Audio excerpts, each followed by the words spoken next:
What's up, everybody? Welcome to the V2 Lab channel. Today's video is about vending. I really want to kind of go over some stuff that I've seen over the past couple of events and just in general. I mean, 15 years of going to shows.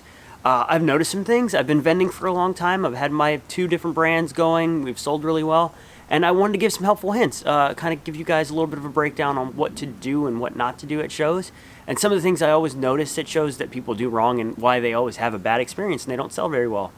First things first, you need to treat this like a job. You want your brand to be taken seriously, so you need to take it seriously.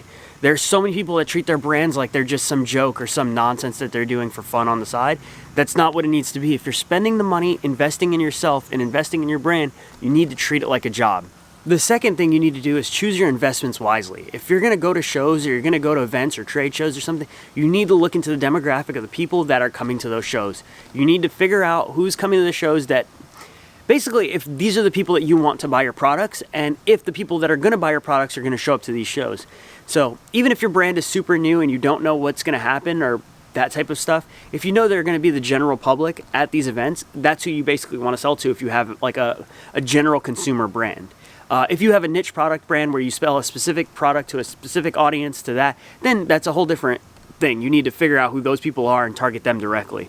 Sometimes trade shows, sometimes, car shows may or may not be for you. You wouldn't bring makeup to a car show, because that's not the same target audience. The people that are showing up to the event are people who are enthusiastic about cars, not makeup. That's why you'd figure out which demographic of people are going to show up to the event, and then you go to that. This may hurt some people's feelings, might not, but it's just something to keep in mind. Basically, like, if you see a show that's centered around an elitist mentality, and they basically, like, separate themselves from the general public, they don't engage them, they don't want like lower end cars or people who are just getting into the scene or any of that stuff, it's gonna hurt the show, because those people won't show up to the show because they won't feel welcome. A show that'll bring out the general public is easier to sell a general product to, especially if you're just getting your brand started and you want to make money. If you're selling to a niche market where you're like, I have a specific product that goes to a specific thing and I need to have it for that specific whatever audience, then sure. Trade shows or shows that work specifically for that audience, you have to figure that out. That's part of what you're doing. That's your research and your development into this situation. People get caught up in the idea of brand association, which is fine. If you want to like associate your brand in imagery with a higher end brand, then you kind of place it amongst that style of things. But that doesn't always work in shows and trade shows. Sometimes you spend the money to be a part of a show so you can get on the flyer and you're like, oh, I'm associated with that show. In reality, you've just wasted a bunch of money and the people that come to the show aren't the people who want to buy your product. So you have to figure that kind of stuff out. And just ask your friends, ask other vendors, ask about money. Like, don't be scared to talk about that. This is like, I know people are like super freaked out about asking each other what kind of money they made at a previous show or something like that. But for the most part, all of us talk about it. We all talk about what we made. We all talk about if it was worth going, if we're going to return the next year. Get involved. Talk to other vendors. Talk to people. People are honest, especially when people have bad experiences. People are even more honest when they have a terrible experience. They'll tell you exactly what happened. So I've created some little scenarios in my head, and they're kind of like stuff I've seen. And if this is definitely you, don't take offense to this, because I saw you do it and probably called you out for it and told you in person. But these are just ideas and stuff that I've seen. Some do's, some don'ts. So here's a couple of them right here.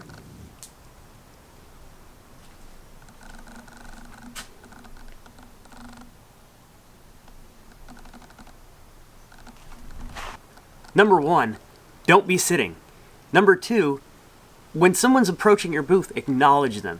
Something I learned in theme parks a long time ago when I was super young, once upon a time, but basically there's a 10-5 rule. 10 feet away you acknowledge people, 5 feet away from you, you say hello. That's the general rule of thumb. When you're vending, say hi to them at 10 feet away. There's nothing stopping you. Just being polite to people will engage them and get them to talk to you. Then it's your job to sell them your product.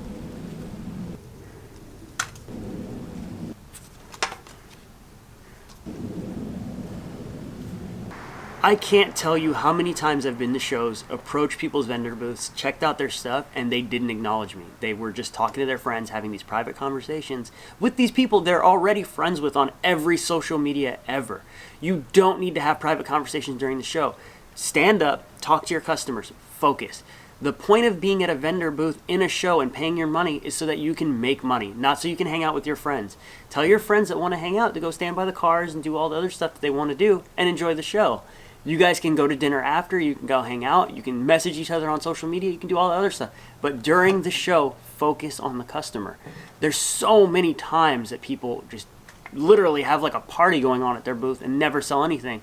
Then they get home and they're like, oh, that show sucked, I didn't make any money, not realizing they were the whole problem the whole time.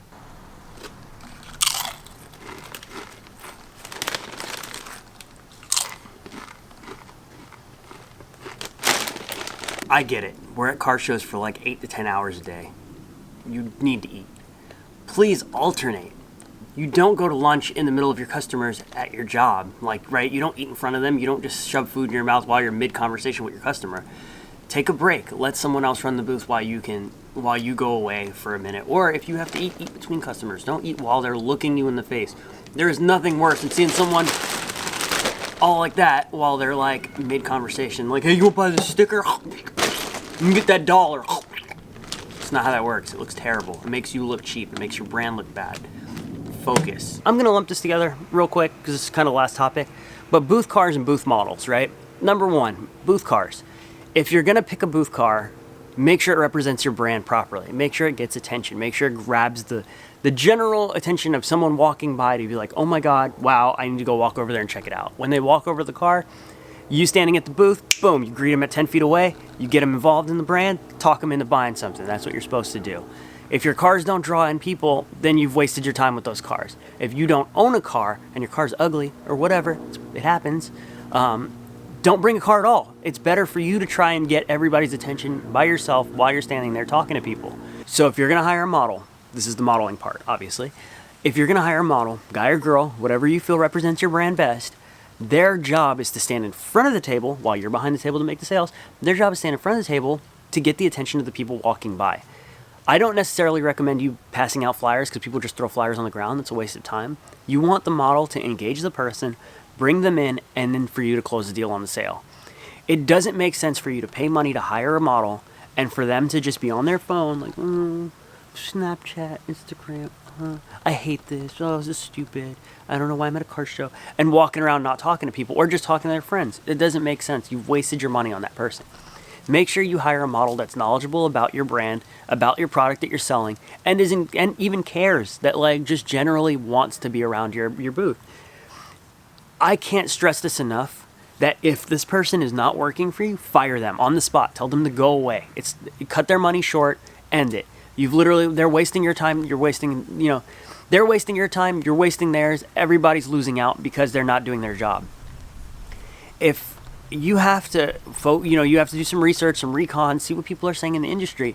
Like, I saw a buddy of mine, he flew a girl in, she came to the show, he got her a car, he let her sell her merchandise at his booth, all this stuff, and she was stank-faced the whole day. She didn't sell anything, she didn't talk to anybody, she was standing in the back talking crap about people.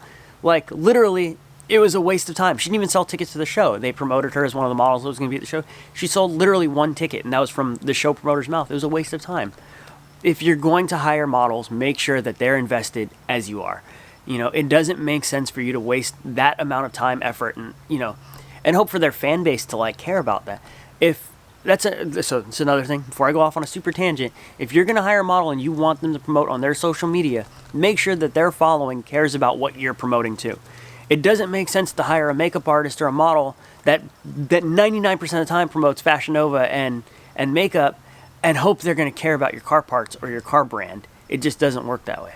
It's not. They don't coincide. They don't go together. It doesn't make sense. You're wasting your time. Back to booth cars. If you need help getting a booth car and you need to go on the event page and find a car that wants to be a part of the show, there's a lot of dudes that will have nice cars that are looking for somewhere to be because they want to be in the spotlight. They want to be early. They want to get a good spot. They want to be a part of what's going on.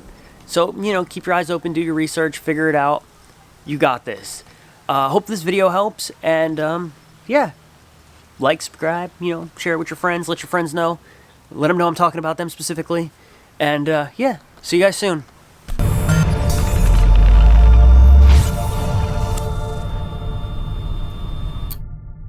If you'd like a part 2 to this video, let me know. I can totally do how to set up your display, how to do that. Or I can just go to car shows and be like, that's wrong, that's wrong, that's wrong. Watch my video, learn. Okay,